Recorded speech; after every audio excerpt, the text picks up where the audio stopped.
everybody.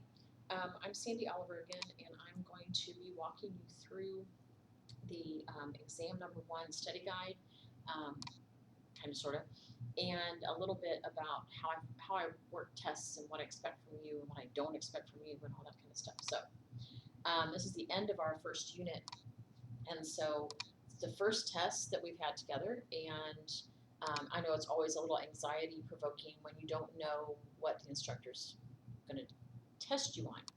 Well, you can say everything in chapters 1 through 3. That's not all that helpful, because I can't possibly test you on everything. It would take us hours and hours and hours. So what I do is I give you a study guide, and here's the rule. If it's not on the study guide, it won't be on the test.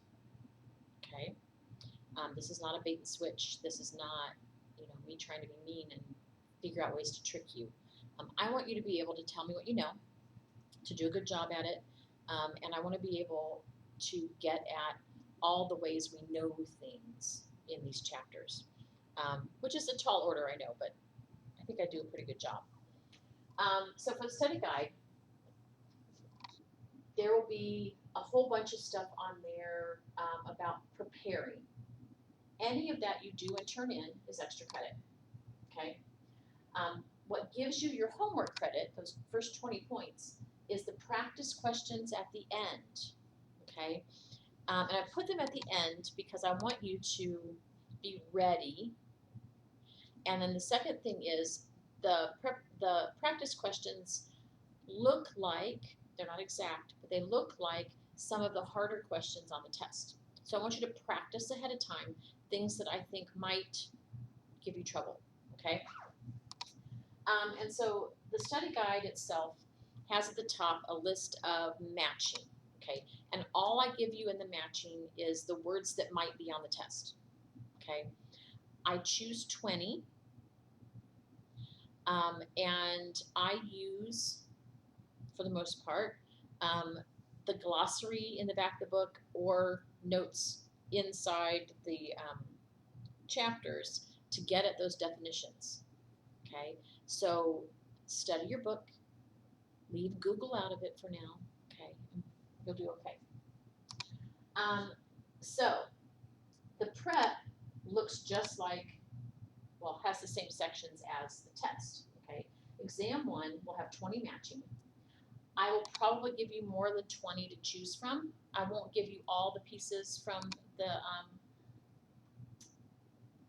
keywords because some of those keywords are big words, 7 of them, okay? And I wrote this down somewhere. Let's see, where are you? Oh, here we go. Oh, because check one.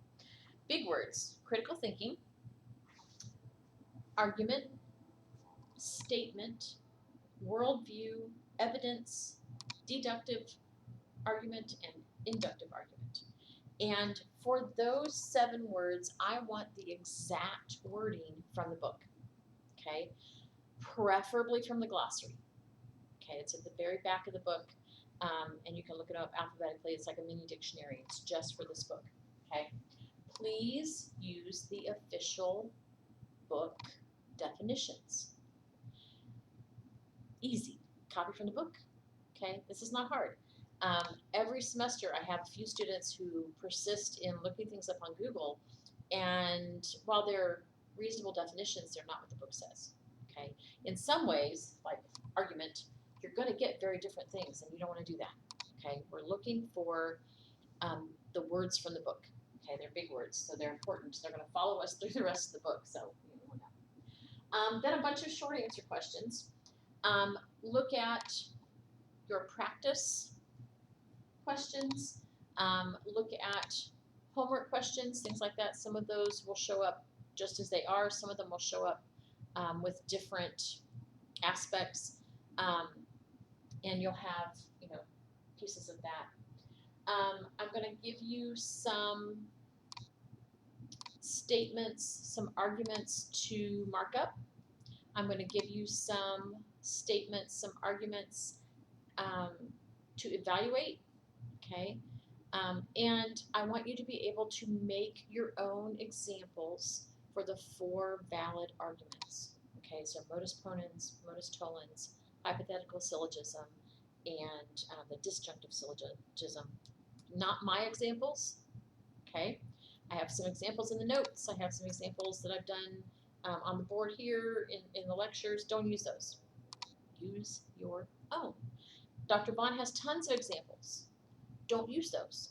Use your own, okay? If you use one of mine or you use Dr. Vaughn's, I'll mark it wrong. You get no credit, okay? Pay attention to the directions. This is a big problem for a lot of students. You're in a hurry, you have lots to do, and so you read it quickly and you answer what you think the question wants you to do, and you get no points. You're like, but I wrote a whole paragraph. Yeah, you wrote a whole paragraph about this. This was what I was asking. Okay, so read the directions carefully. Make sure that you're answering all the parts. It's helpful that way. There will be an argument for you to diagram and an argument for you to judge. And make sure you go through the steps correctly and do all the pieces of the steps so that you get all your points. Okay. There will also be a mini essay at the end. I think this exam is worth 200 points, 250 points. Anyway, this is worth 20 points. Okay, it's about 10% of your total on the test, so don't skip it. Okay. Make sure you're answering all the parts. Make sure you're giving me, if I say 2 paragraphs will suffice, and you give me 1, you're not going to get all your points. If you give me 3, that's okay. You can type up your essay and copy and paste it in. That's fine. Attach it there. Just make sure that when you're turning it in on Blackboard, that everything that you want me to count for your test is there, okay, before you go submit. Because once you hit submit, we got to talk about email and all that kind of fun stuff, okay? So about the exam, I haven't really decided yet if I'm going to give you what I call a paper test or if I'm going to put it electronically on Blackboard. I will tell you, Blackboard is a good system. It's very good if the test is all objective. Objective? Yes, objective. So it's matching and filling the, it's matching, it's true, false, and it's multiple choice. Those things work. I really am not good at writing multiple choice questions. And so I like you to give me more information. I think that shows me what you know more than playing the odds. Okay.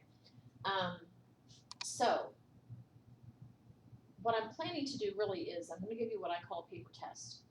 And so I'm going to give you the test like I would if you were sitting in class. And you can choose to either print it out, write it up, and then scan it back in or take pictures and turn it in that way. Or you can just download the test and type it all in, okay? Be careful about the downloading part.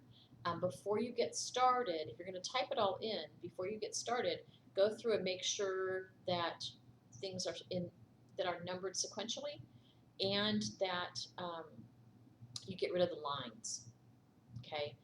The lines are great if you're handwriting things, okay? And I want to give everybody plenty of space to do their work. If you're typing, though, this is a whole bunch of underline, and what you're going to do is just kind of push that around a bit, and it's going to get weird. So make sure when you go to copy and paste things in, or you're going to type in, that you either set things for replace, or that you just get rid of the lines and type in there. Make it as easy for me to give you points as you can, okay? And I would be happy to give everybody hundreds if you earn them. That's just how it works, okay? So the exam and the study guide are technically due the same day, but you know, good study practices, you need to do the study guide earlier in the week and then turn in your test on Thursday. Give yourself some time with that. That way, if you're walking through the study guide and you have no idea what this one piece is, you can look it up in the book. You can talk to your friends, whatever, and you can ask. Okay? Now, I know that some people tend to cheat. It's true. Happens every semester. Probably more often than I can catch. Most likely more often than I can catch. But here's my thing. I'm telling you now, and I will put it on the test as well. You can use your book, your notes, my lectures, any of the apparatus that I've given you on Blackboard, okay, to find answers, to write things out, to whatever, during the test, okay? It's not timed. It does have a due date, and that's how that works. But this is not a group project, okay? You and only you in a spot taking your test. Do not look things up on the internet. Okay, first of all, the answers will probably be wrong. So, use the book. Use the book, use the book, use the book. Use your own brain and nobody else's, and we'll be fine. I will tell you, every semester, pretty much every run through tests, like somebody will cheat on test one. They just will, because they're either lazy or they're panicked. Please don't panic. Ask for an extension. Take the late hit. Whatever. Do your best work. Always check your work before you turn it in. Make sure that you have all your pages. Make sure that you've attempted every question. Make sure that you've done what the questions are asking you to do. Answer the question that's asked, not the one you want to talk about. They're not always the same thing. So, if you have questions, let me know. You have my email again, of course. Make sure, though, that you practice, that you turn in the practice questions for your homework credit. Anything else you do to prepare can earn you extra credit. Normal stuff. So, I hope this goes well for you. I hope we do well for the semester. And like I said, if you have questions, ask. Okay? Bye. Have a great day.